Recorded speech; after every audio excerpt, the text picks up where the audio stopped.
Hey everyone, welcome to another episode of Table Talk. I'm your host, Jake Combs, and today we're taking a look at the Dawnbringers Crusade, or rather the Dawnbringers event from Games Workshop for Age of Sigmar. Now specifically, this is Book 2 and Book 3, Reign of the Brute and The Long Hunt, and then we also have Cryptborn's Stormwing. Now, each release that they've done with each book has also had some specific models to come out with it. Basically, boxes similar to this one. So like with Reign of the Brute, we actually had Trug come out with it. I believe that was his name, maybe Trog, something like that. With this one, we have Cryptborn Stormwing, and then we have some other boxes that came out with them. Most of them having like one new miniature to go with those specific armies. Now, of course, this video is sponsored by our friends over at Games U, and each of these items was actually picked up at Games U itself, and the folks over there are real good about making sure that when pre-orders are available, that every time that I've tried to do a pre-order, they've been able to take care of it and make sure that we got exactly what we were looking for. So definitely appreciate that. Now, for each one of these, they do have, and this is my favorite part of it, is quite a bit of lore that actually continues the overarching story, where most of this is actually lore based, where we then go into specific rules and campaigns to be using with each book. So this one centers around mostly the Destruction Grand Alliance.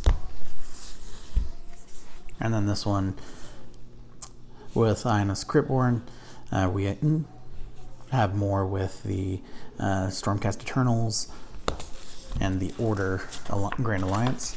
But same thing here, mostly a lot of lore going into images, and then we have the actual path to glory. Now, as you'll see right here, we have some of the Warcry items that actually recently came out as well, which we actually have and we'll be doing a video on in the near future to look at those sprues up close. So, love these books. Can't wait to actually dive into the lore of each one. I actually plan on, once we know for certain that there's not another book in the series, we're going to actually read them all at the same time. Now, let's take a look at Cryptborn's Stormwing. Alright, so we have our assembly guide, multi-toned as expected.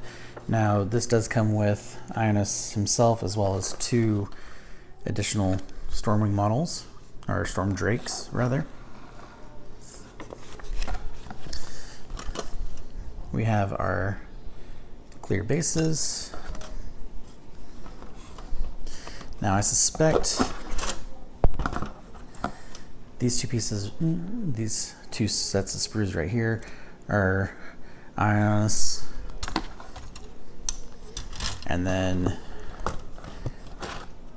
these 2 inside appear to be the... Okay, so they're slightly different,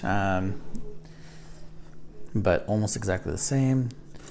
But one of them does come with the flaming sword, depending on which style you want. If you want them all to be carrying the lances, or if you want them to be one of them to be carrying the flaming sword, it's the same thing that you get in the actual kit itself.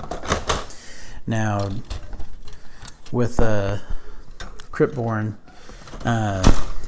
so as I mentioned, we have those different bases. Now with him, his base is the only one that's not airborne, so he's actually going to be connected to this rubble right here. Now, looking at the sprue, I love the texturing on the wings.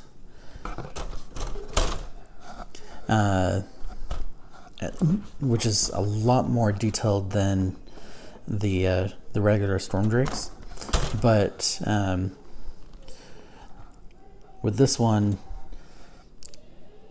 it just gives off so much texture just viewing it, and it looks like it's made of leather. So like when it's all painted up, I mean, it looks like that colored leather. And I mean, their attention to detail is just absolutely fantastic. I love these models and cannot wait to get painting on these ones. But overall, it's a great looking kit. I love the Cryptborn's model itself, and more and more, I mean, if they continue releasing models like this for the Stormcast, it's definitely going to be one of those armies that I'm going to end up playing no matter how much I don't want to. And again, with models like these, though, can you blame me? But that's it for this episode. Thank you guys for watching, and I'll catch you all next time.